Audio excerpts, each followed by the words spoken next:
নমস্কার, আপনারা দেখছেন নিউজ মুখ্যবার্তা।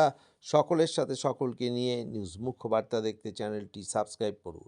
আগামী 25শে ডিসেম্বর 2024 থেকে 1 জানুয়ারি 2025 পর্যন্ত ত্রিপুরার রানীর বাজারে কুম্ভকালী মন্দির প্রাঙ্গণে অনুষ্ঠিত হতে চলেছে ত্রিপুরেশ্বরী কুম্ভমেলা। এই মেলা এবছর দ্বিতীয় বর্ষে পদার্পণ করল। এই উপলক্ষে আজ ত্রিপুরেশ্বরী কুম্ভমেলা কার্যালয়ে উদ্বোধন হলো। উদ্বোধনী অনুষ্ঠানে বিশিষ্ট অতিথিদের মধ্যে উপস্থিত ছিলেন ত্রিপুরেশ্বরী কুম্ভমেলা পরিষদের সভাপতি রাষ্ট্রীয় সচিব শ্রী মহন্ত রঞ্জিতানন্দ গিরিজি মহারাজ। উপস্থিত ছিলেন মেলা কমিটির সম্পাদক সচিদানন্দ পুরী মহারাজ, শান্তিকালী আশ্রমের পীঠাধীশ্বর চিত্ত মহারাজ সহ ত্রিপুরেশ্বরী কুম্ভমেলা কমিটির অন্যান্য সদস্যা ও বহু সাধুসন্ত।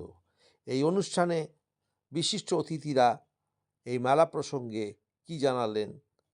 শারীরিকভাবে উপস্থিত থেকে কিংবা আর্থিকভাবে বাচিকভাবে কথার মাধ্যমে যার মধ্যে যেটা আছে সেটা নিয়ে আপনারা এগিয়ে আসুন। এই যে সনাতন ধর্মের যে একটি অনুষ্ঠান কুম্ভ মেলা, এটাতে আপনারা সমবেত হন। আজকে এই বিশ্বেতে কে ব্যতিক্রমী ব্যক্তি আপনারা সকলে জানেন এবং কারা এই বিশ্বের মধ্যে একটা অশান্তির সমাজে শুধু নয় বহু চলা উচিত হবে।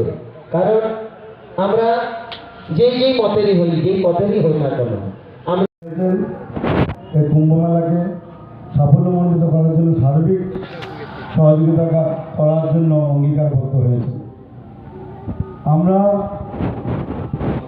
বলি যে কুম্ভ কি, কেন আমাদের মহারাজজি এসে জানতে চেয়েছেন যে কুম্ভ এখানে যে হচ্ছে, এখানে কি কোনো সঙ্গম আছে করে।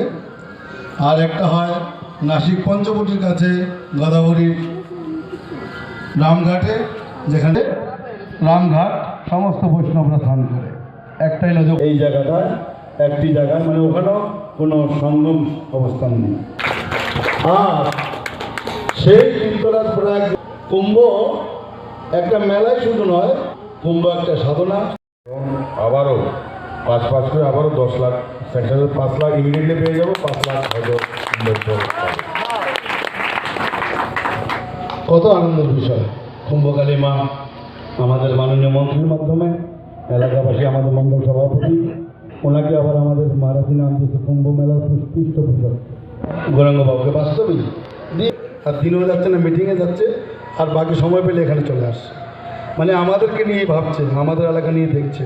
আর ওনার প্রেসারে পড়ে, জনগণের প্রেসারে পড়ে আমাদের দাবিতে আপনি সহযোগিতা করলে মেলাটা সরকারিকরণ হয়ে গেলে আবহমান কাল থেকে এটা প্রবাহিত হলো এবং ত্রিপুরার পর্যটনে এটা একটা নতুন পালক যোগ করলো। পাশাপাশি মানে আমাদের গ্লোবাল হেরিটেজও ধীরে ধীরে আমাদের এই কুম্ভনগরী মানে প্রতিষ্ঠিত হয়ে যেতে পারে।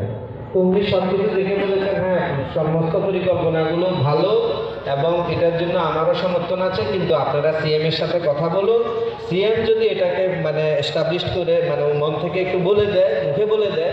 দেবী চণ্ডী মহারানী হয়ে গেছে, তিনি তুলসীবতী মহারানী, এবং দেবী ত্রিপুরা সুন্দরী মাও তিনি এই রাজ্যেতে মহারানী হয়ে গেছে।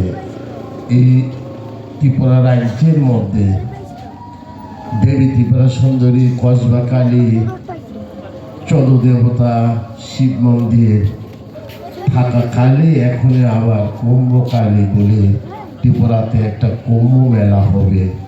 এটা ত্রিপুরাবাসীর জন্য অত্যন্ত শুভ এবং গৌরব খবর। আমি